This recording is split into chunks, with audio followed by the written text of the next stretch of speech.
Hello, and welcome back to another episode of 100 Southeast Asian Films in 100 Days. And today we'll be going through these 5 films. And the first one this week, Ilo Ilo by Anthony Chen.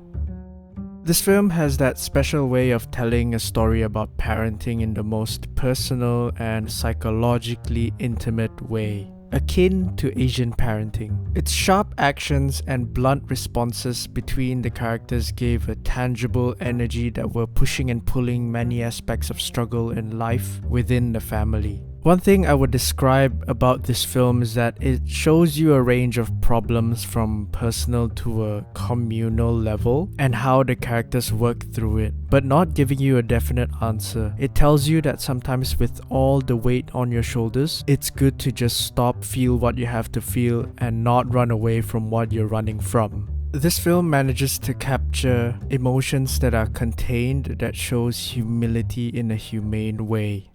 And for the second one this week, From What Is Before by Lav Diaz. I feel like Lav Diaz has a special and unique way of making his films feel more and more unexpected. In this film, the story isn't just haunted by mysterious occurrences, but also by the quiet and calculated power of the elites that want to slowly take control of their land.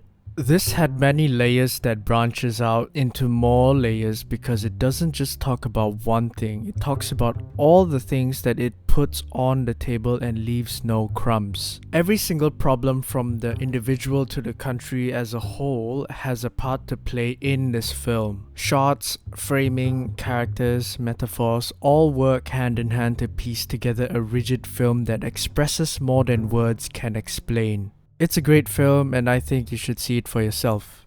And the third one this week, Mundane History by Anocha Suichakompong. This film gives you a certain kind of feeling, a feeling like life as an individual is just a tiny speck in the universe where most of what we do now wouldn't matter. It makes you feel like you should take that risk because whether it matters or not now, it wouldn't after we die. If you haven't already got the context, this film was an existential awakening that I did not expect would be in this form of storytelling. There's many things to break down in various ways. All aspects of this film work in tandem with each other and complements different methods with different styles. I would rather not pinpoint any specifics in this film because it's meant to be critiqued as a whole. How you watch this film is purely subjective. There's only one thing about how I felt throughout the story is the way you feel hopeless and lost at the start, and at the very end you feel the complete opposite. And the fourth film this week, Dead Time by Joko Anwar.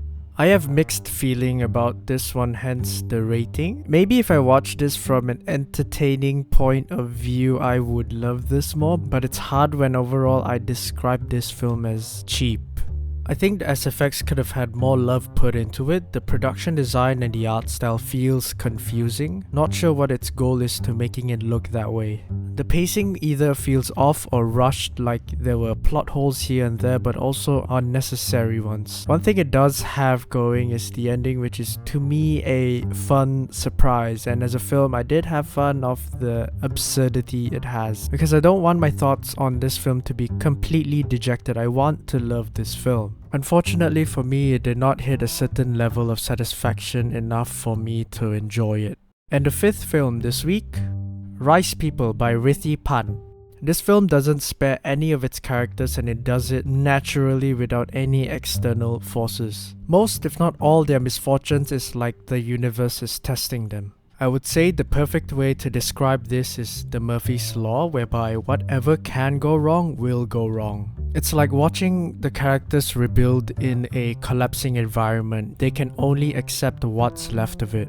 The pacing of the film feels as if every second that passes is going through a dreadful suffering that the best option might be death.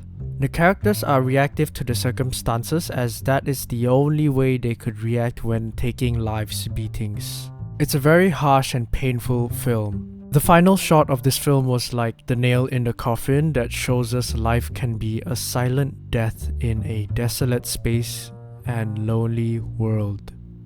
And that is this week's 5 films. Don't forget to subscribe, like, and comment down your thoughts. And I'll see you next week. Bye.